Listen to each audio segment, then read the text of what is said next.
Toyota Corolla Hybrid diproduksi di Toyota Motor Manufacturing Turki atau TMMT yang berlokasi di Sakarya, Turki. Proses produksi mobil dimulai dari tahap stamping, di mana berbagai bagian bodi seperti pintu, kap mesin, dan panel lainnya dibentuk dari lembaran baja besar. Baja ini disuplai dalam bentuk gulungan, coil, dengan lebar 800 mm hingga 1800 mm. Satu gulungan baja bisa memiliki berat hingga 25 ton. Satu mobil dapat menggunakan lebih dari selusin jenis baja dengan ketebalan yang bervariasi sesuai dengan fungsinya, antara 0,6 mm hingga 2,0 mm, tergantung pada bagian yang dibuat. Lembaran baja ini dipotong sesuai ukuran yang diperlukan, menyesuaikan dengan desain setiap bagian kendaraan, kemudian akan ditempa atau ditekan menggunakan mesin stamping berkapasitas tinggi hingga 1.600 ton guna membentuk baja berkekuatan tinggi, terutama untuk bagian struktural seperti pilar kendaraan, cross member, dan panel bodi yang lebih tebal. Tekanan besar mesin stamping ini memungkinkan pembentukan bagian kendaraan dalam 3 detik, dengan presisi tinggi dan efisiensi produksi yang optimal. Setelah bagian-bagian bodi kendaraan terbentuk melalui proses stamping, tahap berikutnya adalah welding atau pengelasan, di mana seluruh bagian yang telah dibentuk disatukan menjadi satu struktur bodi utuh. Proses ini dimulai dengan penyusunan dan pengelasan lantai kendaraan, kemudian bagian samping, dan akhirnya atap. Ketiga bagian utama ini merupakan struktur dasar kendaraan yang harus dipasang dengan presisi tinggi untuk memastikan stabilitas dan keamanan kendaraan saat digunakan. Proses pengelasan di pabrik Toyota dilakukan dengan lebih dari 4.000 titik las. Mesin robotik modern digunakan untuk melakukan sebagian besar proses pengelasan ini guna memastikan presisi tinggi dan konsistensi dalam setiap sambungan. Jenis pengelasan yang digunakan meliputi spot welding, yang menghubungkan panel-panel baja menggunakan arus listrik bertegangan tinggi, serta MEG atau metal inert gas welding dan laser welding untuk bagian-bagian yang membutuhkan ketahanan lebih tinggi. Uji hasil pemeriksaan menggunakan sensor robotik di semua titik sambungan sesuai dengan spesifikasi desain.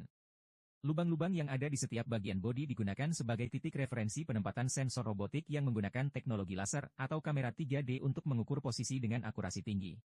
Proses pengecatan dimulai dengan pencucian agar bodi kendaraan bersih dari minyak, debu, dan residu dari proses sebelumnya. Bodi kendaraan kemudian melewati tahap electrodeposition atau e-decoating, yaitu perendaman dalam cairan cat primer anti-karat menggunakan metode elektrostatis agar cat menempel secara merata, terutama pada bagian tersembunyi.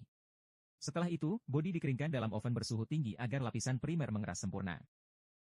Setelah e-decoating, permukaan bodi diberikan sealant untuk meratakan permukaan dan menutup celah-celah kecil yang menyebabkan korosi. Kemudian, bodi kendaraan masuk ke proses pengecatan warna utama atau base coat menggunakan teknologi robotik spray painting.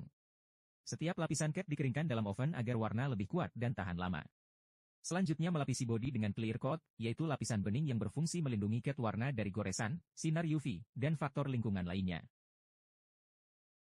Tahap akhir proses adalah inspeksi dan kontrol kualitas atau QC, di mana bodi kendaraan diperiksa secara menyeluruh. Jika ditemukan cacat kecil, bodi akan dipoles ulang untuk mendapatkan hasil yang sempurna. Proses perakitan kendaraan dimulai pelepasan pintu untuk memberikan ruang bagi teknisi bekerja. Langkah pertama dalam perakitan adalah pemasangan sistem kelistrikan atau electrical wiring.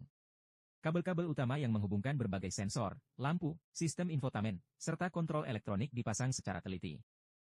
Setelah itu, pemasangan pelapis atap atau ceiling liner dilakukan untuk insulasi akustik dalam kabin. Kemudian, dashboard dan panel instrumen dipasang, termasuk sistem kontrol kendaraan unit infotainment dan sistem pendingin udara AC. Selanjutnya, kursi kendaraan dipasang. Dimulai dengan jok belakang terlebih dahulu, lalu kaca belakang dan kaca depan dipasang presisi menggunakan alat khusus. Dioleskan perekat khusus pada bingkai kaca sebelum pemasangan untuk daya rekat yang kuat dan mencegah kebocoran.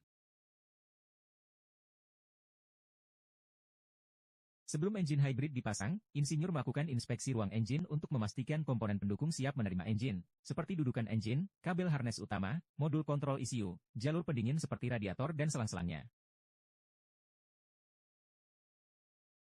Perakitan engine Toyota Corolla Hybrid dilakukan secara sistematis dengan integrasi komponen utama lainnya, seperti sistem suspensi, sistem pengereman, dan sistem kelistrikan.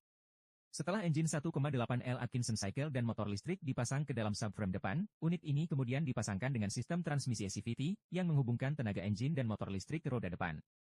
Bersamaan dengan itu, sistem pendingin engine dan inverter juga dipasang untuk menjaga suhu operasional tetap stabil. Selain baterai hybrid, baterai 12 volt juga dipasang di bawah kap mesin untuk menyuplai daya bagi sistem kelistrikan kendaraan, seperti lampu, sistem infotainment, dan kontrol elektronik lainnya. Langkah berikutnya adalah pemasangan komponen eksterior kendaraan. Bumper depan diikuti dengan fender. Grill depan, yang berfungsi sebagai jalur udara ke radiator untuk pendinginan mesin, juga dipasang bersamaan dengan lampu utama dan lampu kabut. Pemasangan roda merupakan salah satu tahap akhir dalam proses perakitan kendaraan. Setelah roda dipasang, mobil akan diturunkan dari jalur perakitan dan dipindahkan ke tahap inspeksi akhir.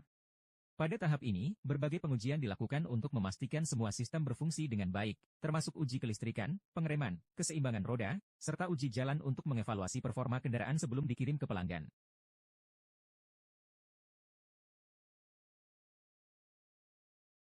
Selanjutnya, mobil diuji di jalur uji coba untuk mengevaluasi kinerja mesin, transmisi, akselerasi, pengereman, serta stabilitas saat dikendarai. Umumnya, dalam uji jalan di dalam fasilitas pabrik, kecepatan berkisar antara 50 hingga 100 km/jam untuk memastikan sistem kendaraan, seperti akselerasi, pengereman, keseimbangan, dan kenyamanan berkendara berfungsi dengan baik. Namun, untuk pengujian performa lebih lanjut di jalur khusus atau luar pabrik, kecepatan bisa lebih tinggi sesuai dengan spesifikasi kendaraan yang diuji.